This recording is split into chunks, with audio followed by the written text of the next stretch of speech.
Now let's move on to our second interview of the day. And the conversation today is one that touches on journalists, especially those who are in television, that's telling the story of sportsmen and activities and how sport changes communities through film. It could be your news story that runs, or the feature that runs, or even a full-length documentary about sportsmen and that. And to speak about that is a PR and communication liaison of the Kenya International Sports Film Festival, Chris Kamau. Welcome, KBC. Thank you. And over the last, let's say, 4 days, yes, quite busy for you, and the second film festival here.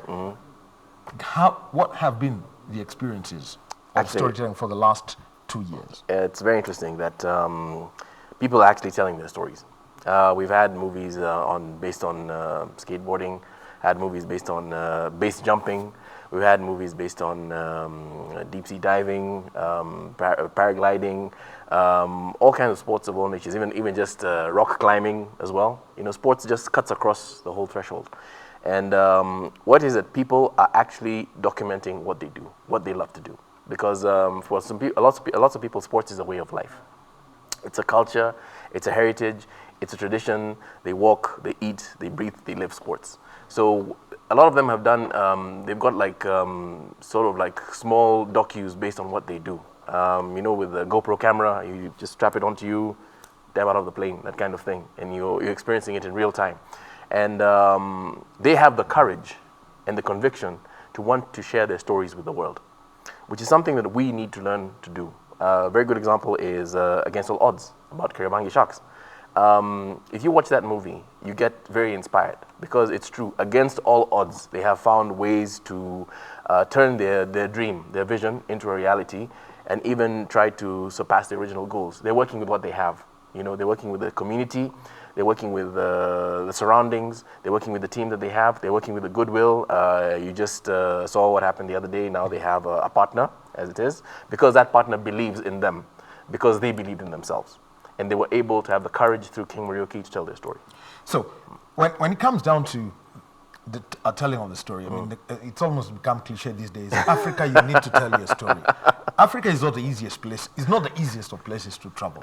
I mean, if I want to go to Equatorial Guinea, the embassy is in South Africa, and I have to tell them 6 months in advance that I will be going there, unless there is something like an African Cup of Nations. Yes. But what's the reality at the moment in filmmaking, especially for we can talk about drama, the romance stories, the usual comedies that we do, but what about sports? Okay, my chairman always says that before you're a legend, before you're a hero, you're a human being. So everybody is essentially a human being, and human beings share the same experiences. We love, we hate, we laugh, we cry. So sportsmen and women are human beings. So their stories are our stories. So if you tell the story of a sportsman or a sportswoman, you're actually telling our story. Whether it's the African story, the European story, Asian story, it's all about our story. I'm tired of hearing that cliche of the African story, because the African writer is supposed to have said, oh, she sat under the Mogumo tree as she looked by the river flowing by. Why? Honestly, who writes like that? You know, that's a certain style of writing, okay? And we have stories that resonate in the universe. Like I said, we have the same human experience. So their stories are our stories, and our stories are their stories. That's our story. So, for this year, you've mentioned one, Against All Odds. I think Kenya had 13 entries. And as compared to India, I think I had 184. What exactly is the challenge in filmmaking? Or what exactly do you look for? I mean, filmmakers love awards. Right, they do. Journalists love awards. They do. But what is it that you're looking for the entries? Because the thing with the Kenya International Sports Film Festival is it's about sports and film, and the spectacular synergy that exists between sports and film. And it's something that has been there ever since. When we're growing up, we watch movies like Rocky, we watch movies like The Champ, watch movies like Any Given Sunday, Ali. Those are sports films. People don't understand, but that's actually sports films. Not too long ago, the whole world stopped for 2 hours. 2 hours to watch one man who actually determined the fact that no human is limited. That was the coming together of sports and film. That's a sports film. And actually, if you embrace the sports film culture, a country like Kenya, a country which we used to be known to be winners, nowadays we're whiners, because we whine about everything. We need to go back to being winners. Okay? All right. Yeah, okay. All right, yes. Yeah. It's there. The toxic Yeah, part of it is there. It's there. So we have to accept that. And we have to tell our stories. We have stories in rugby, we have stories in golf, we have stories in soccer, we have stories in so many things, in athletics. I mean, Kenya should not just be known for running. We're known for other things as well. We have Kenyans who play in the Australian Soccer League. We have Kenyans who, we have the manager of Toronto Raptors is Has got Kenyan roots. Exactly, it's got Kenyan roots, you see? So we actually have people who are actually doing things in the field of sports. And now we have the Safari Rally coming back. And that's a big, huge thing for Kenya. Well, we'll be getting into conversations about that. And what about the peer review? From just mentioning the numbers, I've had 184 from India, 13 from Kenya. What's it for people like us? I mean, anytime I go out with my cameraman, I'm doing basically what you've interpreted is that I'm doing a film of one nature or another. Exactly. Where is the challenge in the country? 13 entries 13 for, entries, for by the way, a Kenya International Sports That's an Festival. improvement. That's an improvement. I think like last year it was like about 5 or 6. Last year. So, yeah. So actually, it's actually growing. And next year, I'm sure we'll even have entries in like animation as well. The thing is, even like Kipchoge said the other day, he said that yes, I was able to accomplish this, but I know somewhere out there in the world, there's somebody who's better than me. We just don't know who that person is. We just have to find that talent and develop that talent. And platforms like Kenya International Sports Film Festival are that kind of platform. And what about for us? Because journalists, especially television journalists in sports, and this is where I'm looking for a critique from filmmaking. Yes. And how we can get forward. Yes. How much more do we do outside of the news packages? You need to have a totally unbiased opinion of the story and tell it like it is. All right. Elaborate on that. It means that basically, in addition to what I said earlier on about being a nation of winners, not whiners, we also need actually to develop a culture of, because you are the people that are the public eyes as it is, you need to tell a story in its raw essence such that the people who are in sports administration are able to realize that, hey, if we step out of line, kidogo like this, that story will be told. But if you're buddies with the administration in one way or another, then of course you'll tell the story, but it'll be skewed to a certain level because you'll have different interests as it is. And Kenya is a very interesting country because as much as we're a sporting nation, why is it that the sportsmen and women do not live as well as the administrators? It's wrong. It should be the other way around. Yeah. So using the European model, There you go. where a player earns 100,000 sterling pounds a week, the administrators probably could be at the same level, but you would never know. But outside of the film story, it's the conversations around sports. Oh, wow. And let me start with one. The retirees. Yes. What was your takeout from that, from Edward Rombo, who's a lawyer, and Douglas Wakihuri, who now goes by the title of fast coach? It was actually very interesting. Edward's story is interesting. A lot of people know him as the first Kenyan professional rugby player. But what Edward said was actually, when he was playing for Leeds, he actually made it a condition that he is going to go to school as he plays rugby. So the key thing is education is very, very important. In the United States, a lot of a lot of scholarships based on sports are based on you and your GDP. You have to maintain a grade GPA. You have to maintain a grade point average. Otherwise, you'll be chucked out. Okay. If we develop that kind of thing over here, that it's attached to your talent is also attached to your education, then one doesn't take precedence over the other. You actually grow together. I think we have universities doing that at the moment. Yeah, you complement each other. And if you have an educated sportsman or sportswoman, then they know that definitely the lifespan of sports is very short. So I have to be able to do other things, invest in other things here and there. Now, the thing is this. When you come and you honor me and you give me 2 million shillings and a medallion and a title, whatever it is, that's just for that time.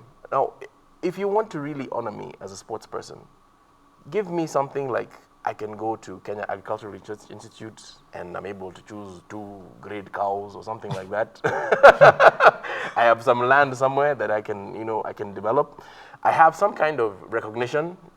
Maybe even if I'm taking a public transport, whether SGR or whatever it is, I either get a very reduced rate or something. But there must be something for me going out there representing the country. The national anthem has been played. I've carried the flag.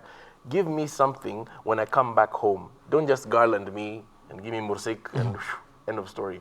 And also guide me. Athletics Kenya should have courses on business administration. They should have courses on how to invest your money, together with like Retirement Benefits Authority. I think that's happening next month. There you go. Yeah. So we're headed in the First right. to We're headed seventh. in the right direction because for so long we've had there's a movie that Douglas Okiri did, and we've had sportsmen and women who have really done, they've given their all for Kenya, and they're living in poverty, penury, absolute penury. I'm telling you, and it's very sad. It's very, very sad because that is not how we should treat the men and women that go out there and represent Kenya. And what about now? From Douglas aside, outside from his movie, what about for those athletes in their younger years who blow it away then say, "Nikumbuke bwana"? Because we've got those cases. We've got the case of Henry Rono. He's come back to the country. He's come back to the country. Yes. Yeah. But he's told his story. Yes, he has. Which is sad, by the way, for has. what he achieved. He has. What is it? Sometimes the question is, did you have good, solid management? Did you have good education? Did you have the right values instilled in you? And this is why it's important for a country like Kenya to embark on some kind of Mashujaa or Shujaa project to instill in us a sense of patriotism, a sense of dedication and hard work and commitment. As somebody very prominent says, the Wamlambe's generation, the microwave generation, needs to understand that there's more to life than just it's about money, it's about glitz, glamour. People are living false lives on Instagram, on Facebook. You pose on a Mercedes, whatever, it's not yours, that kind of thing. People are actually getting depressed, they're committing suicide. And one thing about sportsmen and women, you have to realize that the way you feel when you're having a bad day, you have to realize that the levels of adrenaline that they have when they're competing. Can you imagine now when that goes into a deep, dark corner? So a lot of them, the way we celebrate them, yay, they've won. When we forget about them, they go into very deep, dark spaces. And their lives actually change and head in a very deep, dark direction. So we need to embrace our people. We need to show them that we love them, we respect them. We had David Rudisha, who was the special guest at the opening ceremony of Kenya International Sportsman Festival. And he was very, very, very moved and very honored that we were able to accord him such an honor to open that ceremony.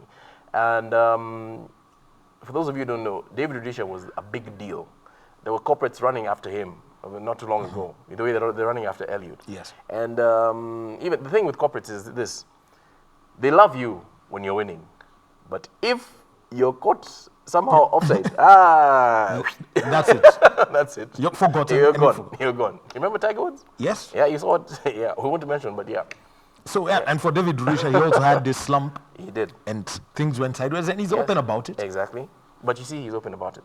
And he wants to he's made a concerted effort to tell that story to the people out there so that they understand where he's coming from and where he's going. And that's very, very important for the youth of this country to realize that sometimes you're not always up, that sometimes you fall down, but the most important thing is to pick yourself up. Yeah. Conversations, you mentioned rallying. Kenya got back the WRC status. Yes, yes. I've been looking at what has been put together from the old rallies when they said, drivers used to drive, they could drive for hours on end, not the short stages that they do today. Yeah. But what was the conversation about rallying before we even look at the opportunities that are available? Number one, motorsports in Kenya is not the cheapest sport. Somebody mentioned the one shock suspension being in the region of 1.5 million shillings. That's a whole set, yes. Yeah, exactly, that's just one. So corporates, definitely you need them on board. And when you talk about Safari Rally now, going back to the world racing calendar, right now as we speak, there's one of the stages I think is in Naivasha. And there's one lodge or hotel that is already fully booked by one crew. So you can imagine if 12 of them come into the country, what that is actually going to do for our tourism, our tertiary industries, transport, catering, all that kind of thing. Having the Safari Rally come back to us is a huge deal. And the way we lost it, I've heard very many stories about how we lost it in the first place. But all I can say is now that it's back home. Let's keep it here, and let's not waste our opportunities. What are the opportunities there? Safari Rally? Yeah. Wow. First of all, advertising. How many people actually watch Formula One? I think the global is about 600 million a year. Okay. So now imagine Safari Rally with savannah landscapes, with the lions and the giraffes in the background, and dust and all that kind of thing, and shots being taken from the air, and the mystique that surrounds the Safari Rally with names of the past, like the Flying Sikhs, all that kind of thing. If you know the history of the Safari Rally, if you take that history and you build it up towards now 2020, the whole world will be watching. And who knows, you get somebody like Eliud or somebody to be the spokesperson, put his visage on Kenya Airways, the tail of the plane, that kind of thing, embody that with Safari Rally, they'll be coming in droves. Now, also conversations about cricket. The gentleman is dead, but what came out from that? This is the thing with cricket. First of all, number one of the things that came across was that, first of all, how is it that Cricket Kenya has a current board when all the cricket teams in Kenya boycotted the election? That's number one. Number two is, why did we lose the one-day test status? The one-day ODI status. One-day international status. One-day national status. And the other thing is that people were saying, it's better for Kenya cricket to actually be totally brought back to even the amateur stage. Because even the professional cricketers, apparently, the ones who are being paid, do not turn up for training. So we have a major issue when it comes to cricket. And the fact that if cricket is introduced to the youth at a very early stage, we'll be able to have a program where we can develop them. Because right now, our cricket teams are usually in the upper echelons. Yes. We don't have at the lower level. We don't have grassroots cricket. Exactly, which is sad. Because like when we had Firoz Naoroji, who came to speak about the culture and heritage of sports in Kenya. Before the Kipchoge Kainos and that, in the 1930s, we had actually Kenyan Asian cricket teams and hockey teams that were doing amazing things on the world stage. So our history goes back, way, way, way, way back to cricket and to hockey before it comes even to athletics. Now, at the end of it all, what's the story that that panel wanted to have told? The story they wanted to have told is that Kenya must go back to being a cricket powerhouse. When you are defeated by, no offense intended, but when you're defeated by Nigeria, you have a serious problem. No. Football we can accept. Cricket? No. Rugby? No. No. Because, like I said, when you're defeated by a country like Nigeria, that's not cricket. Literally. Yeah. But Nigeria has got the question that also will be asked is that Nigeria have got the big diaspora in the UK. So and England has, the UK has got this cricket culture, and they bring them back home. India also has a very strong cricket culture. And I once was surfing through one of the channels, and I came across, it was during the time they were having a professional golf, PGA, so I surfed across, and I came across something that looked like an NFL league with razzmatazz and glam and all that. Do you know that was what? That was a professional cricket match in India, and they even have players from the UK and Australia that play in their leagues. That is the Indian Premier League. It's a short one. It's a blitz. Yes, it is. It is. Yeah. But that's the kind of thing. At one point in time, do you remember how many corporates were invested in cricket over here? Do you remember how much money was coming into cricket in Kenya? So, yes, I remember. Yeah. Then everybody jumped onto the bandwagon. And then things started happening because they were like, it's not about the sport, it's about the money. No. Now, also, you had conversations about health. Yes. What is it and what stories are coming out from, and the films being done about health? Okay, this is the thing. A lot of people say that, the president has got 4 key agendas. He's got universal healthcare, he's got affordable housing, he's got industrialization and manufacturing, and he's got food security. Now, a lot of people don't understand that sports breeds a healthy culture, a healthy person, a healthy nation. If you have sports and you integrate that into universal healthcare, what the government will realize is that if you have a healthy population, you actually minimize the costs of providing universal healthcare. Because then you're dealing with a nation that is, with a policy that is, what do you call this thing? Preventive, not curative. Then another thing is that if you have a strong sports broadcast culture or sports movie culture, then by definition, in manufacturing, a film is the end product of very many components. So that is actually industrialization and manufacturing. And those are 2 key things that you're fitted into. And then also you're creating employment. Because if you create a strong sports film culture, not only are you creating sportsmen and women, but you're also creating filmmakers as well. And it cuts across. Now, here's the thing. We are looking at a new generation that's coming up. And at the end of it all, this is a generation that's totally different from ours. I can sit down and watch a 2-hour documentary about World War I. Yeah. and pick up notes, and I'll still want to watch it again. So that now I tend now to internalize it and the speech of everyone. But moving to a new generation of people who still feel differently. How many people watched Elliot run? I think it was what? A billion. Over a How billion. long was that run? 2 hours. Yeah, that answers your question. It depends on how you hype it up. It depends on how you market it. That's basically it. It depends on what are you doing to gain the appeal of the youth. If you create a culture that sports is hip and sports is good and sports is cool and sports is the way to go, then you market it that way, then you will get the people, definitely. And you get them when they're young. So you go to like Ministry of Education, you tell them, guys, let's take something like this to the various schools around Kenya, from grade 1, 2, 3, 4, that kind. Don't touch the examination classes up until 7, and then go up until Form 3, that kind of thing. And then create that culture. Have talks, have lectures around the various panels that we had, and create a culture of, like I said, winners, not whiners. Yeah. Now, but sticking to that generation, let me stick to it because they're totally different. They don't watch TV. It's coming out of outside. I mean, Africa, TV is still the in thing because internet connectivity and things like that. But also in the world, TV is for 40-year-olds. I mean, in Europe and North America, it's for 40-year-olds. There is the new culture of short, 3-minute blitz things. Yeah. Little attention spans. How do you get to this generation? Some of the movies actually we screened were even either 6 minutes or 9 minutes. So people realize that those attention spans are there. But you'll be very surprised about the statistics about Kenyan viewing. Like, for example, do you know who are the biggest viewers of the NBA in Africa? I think, don't tell me it's Kenyans. It's Kenyans. It's Kenyans. Why don't we have the NBA here? Infrastructure. There you go. But the viewers are there. What I'm saying is that if the corporates come in, for instance, I'll give you a very good example. Red Bull is into extreme sports, really big, outside there. What do you see Red Bull investing in here, sports-wise?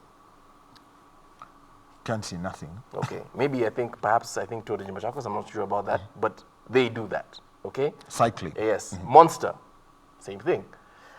Coca-Cola has got a new drink. I think it's Powerade. Is it Powerade? Right, yeah, whatever it is. Yeah, that it is. Why don't they go to the sportsmen and women? Like the way when you're watching something like NFL or something on the States, you see how Gatorade advertise, all that kind of thing. Why do we know Gatorade? Why do we know Nike? Why do you know Puma? Why do you know Adidas? Because these people go out there and they get the people who are actually going to carry the brand. We have them here in Kenya. Why doesn't Kenya Tourism Board invest in our athletes? Because those people actually will go out there and sell Kenya. Now, we're still sticking with this. The new way of doing things, going over the top. Yeah. Television as it is, especially from telling the stories. People are telling now the stories on Facebook. It's social Insta- media. Social it's, media is it's social media. Yeah, social media. It's on the web. It is. Not TV as it is. It is, yeah. What are the opportunities and the threats around this? You have various platforms. For instance, you could, if you're very brave enough, do like what some people did a couple of years ago and decide that, you know what, we have enough sports around the world to start a sports channel. We have enough sports in Kenya to start a sports channel. We have a magazine like Sports Monthly, which some Kenyans are seeing here for the first time, which is Kenya's authoritative sports magazine. And this is something that covers all sports, not just in Kenya, but around the whole region. And it's been in existence for over about 20 years. People don't know about things like that. You use all the media that you have. Don't tell me that newspapers are old, because I know people who actually, they like the feel, they like to hold a newspaper. Yeah, there are people. Yes. I was just exactly, until they've held that Gazette. So use all forms of media that you have. Use traditional media. Use the social media. Use billboards. Use everything that you have at your disposal, because the thing is to get the message out there. And that's the important thing. And the message can get out in so very many forms. You just have to take the courage to be able to want to get that message out there. What are the threats of social media to film as it is? That's an interesting question, but I'll give you a very good example. Disney was very clever. They pulled out all their production from, all the products from Netflix, Amazon, Hulu. The other day they started their own channel, things called Disney Plus, to counter Netflix, etc. Within one day, they had 10 million subscribers. In fact, I understand the server was shut down or something like that. But you see, they had the courage of conviction to want to do that. People who have got a vision are the ones who become pioneers.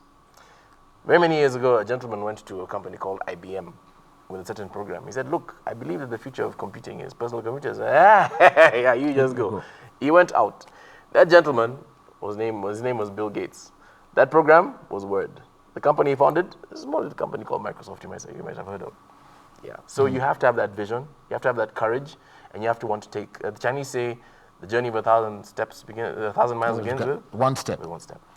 The other thing is, where is the space for the arts? We're looking at a world where science, where the sciences, technical and everything, is now actually a backup to the arts. The arts actually is taking center stage nowadays. This something called the creative economy is a huge deal.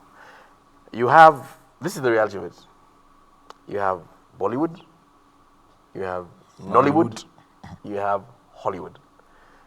Nollywood is the second largest contributor to the GDP in Nigeria. I mean, it is a serious thing.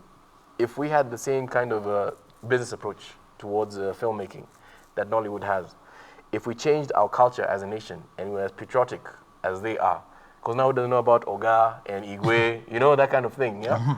I don't think people are going around Lagos saying, Nyaje! No, I don't. I haven't had it. I haven't had of it anyway. My favorite saying is nowadays in Oregon, I think in Nike, they're going Chamge because of Elliot, you know, that kind of thing. And this is the thing, if you have pride in who you are as a person and in your country and as a nation, you know, we go around wearing this, but what does this really mean? And are you really living this? You know, we're blessed because our national anthem, I always laugh when I go to a gathering where there are atheists, no offense. Yeah, we're not going to pray. Okay. All rise for Kenya national anthem. Oh God of all creation. It's a prayer. Have I got news for you? You just prayed. Yeah. So if we live the words of our national anthem, we will go far and we will go wide as Kenya. So what are the opportunities? As a filmmaker, what are the opportunities that are there so that we can tell our stories on all platforms? Traditional platforms, KBC Channel 1, we've got Wired 254 here. If we decide to go online, let us initiate conversations with the Kenya Film Classification Board, with the Kenya Film Commission, with the Ministry of ICT, with the Ministry of Education, with the Ministry of Health. You know, let us initiate those conversations because sports and film cuts across a whole range of things. So let us initiate those conversations. Of course, come and talk to us at the Kenya National Sports Film Festival. Yeah. Conversations with the government. Let's start with that. The Film Classification Board and the Film Commission. How much are they putting as a contribution right now to the art space? They're actually very serious about it. In fact, Kenya Film Classification Board, I don't speak for them, but I have knowledge that they run something called Cinema Mashinani, and they want to take film out to the counties, and they want to develop, you know, the talent that's out there. Which better platform is there to develop the local sporting talent and the film talent and through something like Cinema Mashinani? Kenya Film Commission, and I don't speak for them. They have their mandate, I understand, involves production, distribution, and marketing films, you know, and marketing Kenya as a filming location. What if we became the go-to country in Africa for sports filming? And we can do that. It is in our DNA as it is. Now, Ministry of Education, because we're looking to get the youth when they're very young, they also come into the picture. Ministry of Health, because sports falls under the universal healthcare. So we have to have all these conversations across. But what the government has to realize is this. If you have a vibrant sports and film culture as part of your creative economy, these are key drivers for employment generation and also for revenue generation. And since you've also mentioned about that, there is a fund that is meant for that is the Sports, Arts and Social Development Fund. What was known as a sports fund, but now there is an element for the arts. How much is going to support? Okay, first of all, storytelling. First of all, people always say government, but government is you and me. It's not an amorphous something that exists out there. They're human beings, just like you and me. So we are government, as we say. And we have to stop thinking that we're going to rely on government to solve everything. No, that's not going to happen. Because of this, I have this thing that sometimes I'm sitting around with friends of mine, and they come and say, oh, the government has done A, B, C, D, A, B, C. The first thing I tell them, did you vote? No, then you just keep quiet. You don't have a dog in the fight, really. You just relax there and just because you have nothing to say. Because if you're not participating in government, then really you have nothing to say. So what I always say is this: because government is you and me, it starts as it's something as small as even writing a letter. Write a letter. You'll be surprised that actually you might get a response. And if you have something, I mean, like one of our partners at the sports, at Kenya International Sports and Festivals, United Nations, and they were like information center, and they were like, what you guys are doing is something that is in line with the MDGs, Millennium Development Goals, that the United Nations has, by a certain year, certain things must be met, health, education, sports, that kind of thing. And this fits right into their pipeline.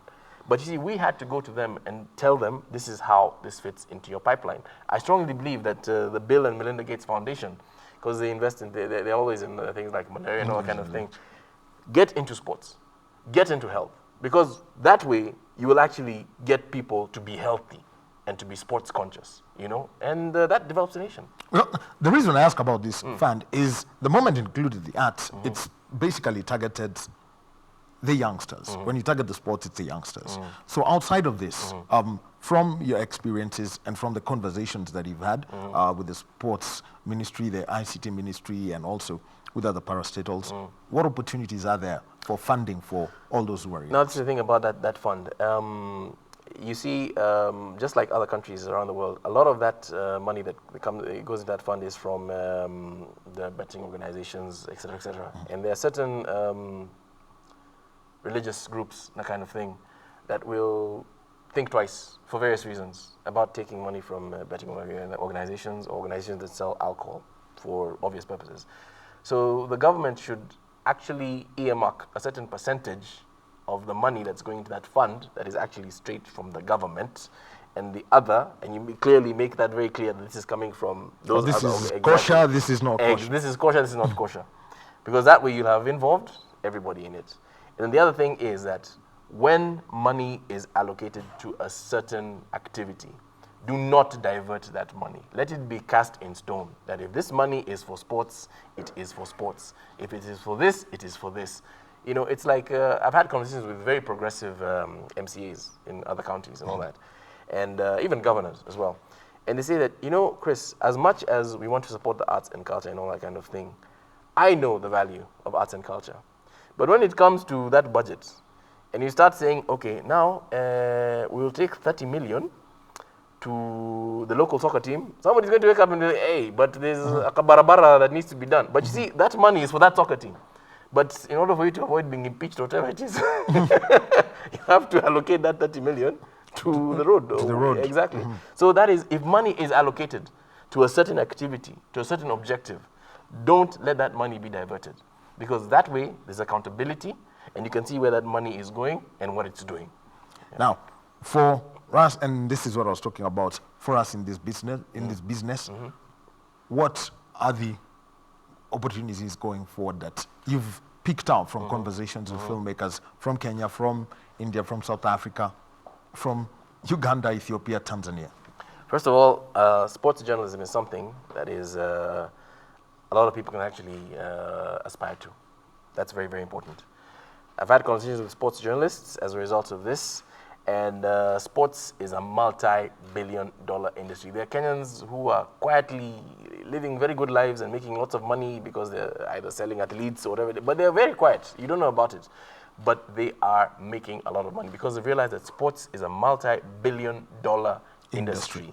And once you realize that it's a multi-billion-dollar industry and you invest in it, then we are going to be actually a multi-billion-dollar industry nation. Actually, because sport is, what people don't know is that for most sporting federations, yes, their business is entertainment. Their activity, for example, at the World Athletics is running, track and field. FIFA is not a football farm. It's an entertainment company. Exactly. But coming to a close, as we talk about this, what learning lessons from the last two editions for you? Okay, the last two editions is that, first of all, Kenya is a very peculiar market, a very particular market, and the public is yet to fully understand exactly what a sports film festival is about.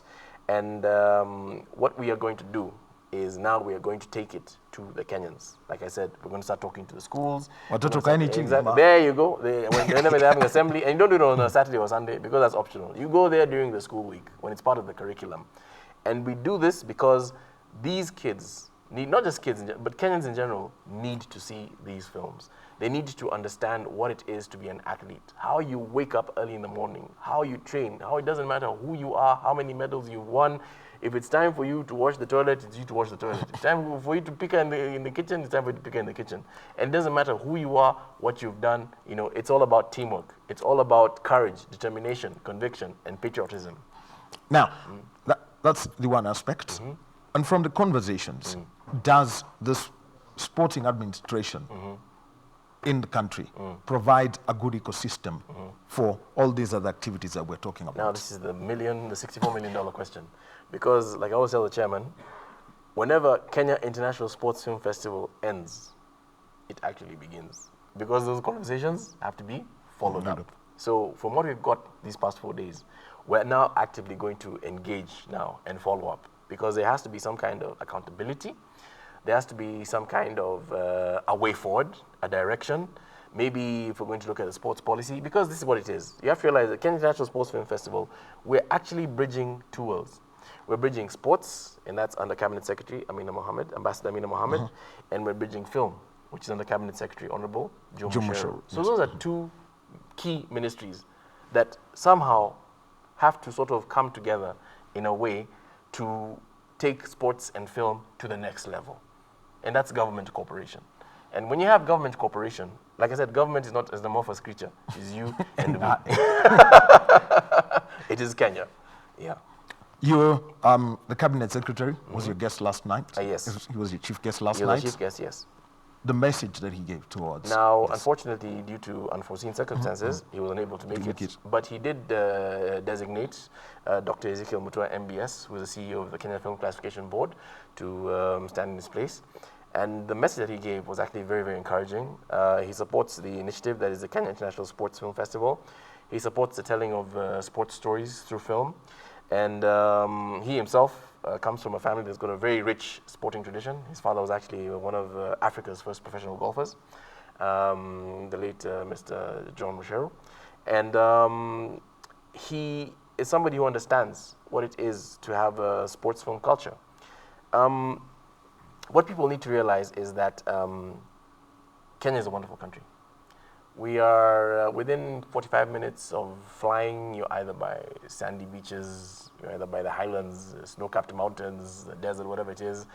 And we're blessed with so many resources, fauna, flora.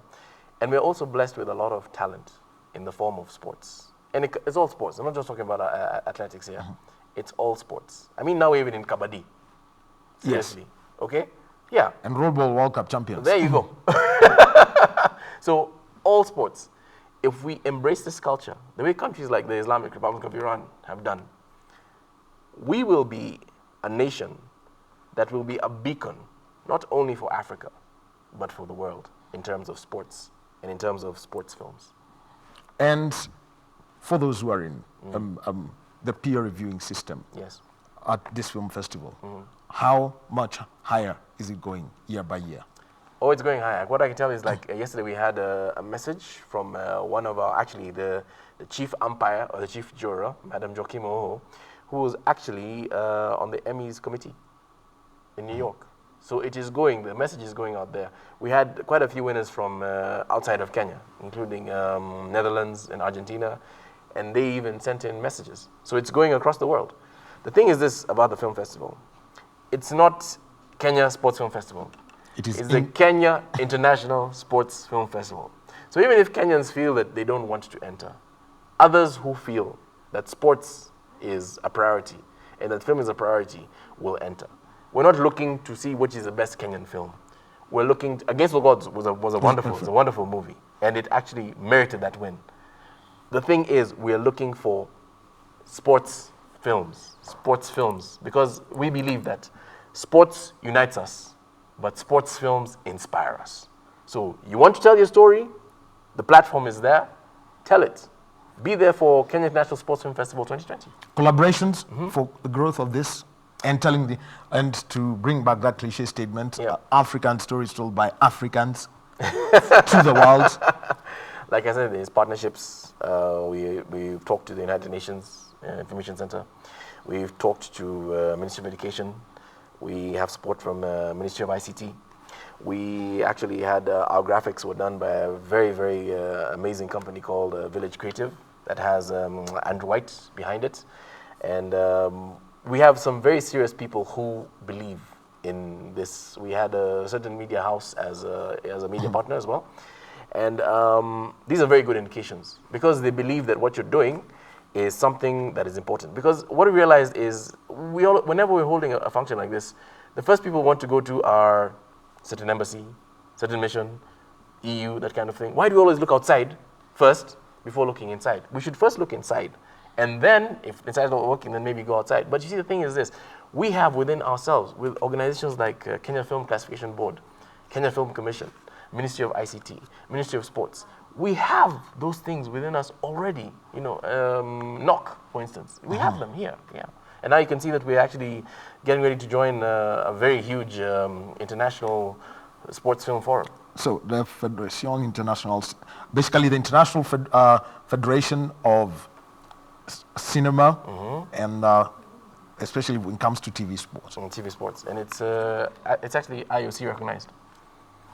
It means you're in the right path. Exactly. It's an Olympic year. We hope to see more stories coming our way. Yes. Well, Chris Kamau, the PR and communications liaison for the Kenya International Sports Film Festival, speaking to us about it and the opportunities that come, even for the younger generation, that people are saying, well, they're into the arts and they're going over the top. They're making TV look, you know, and our brand ambassadors were Madam Rose Tatamuya, OGW, who is a legend in her own right, and Mr. Douglas Wakiwori, SS, who is a legend in his own right. These are living legends. And these are people that we need to look up to, people that we need to recognize and give them the necessary respect and reverence.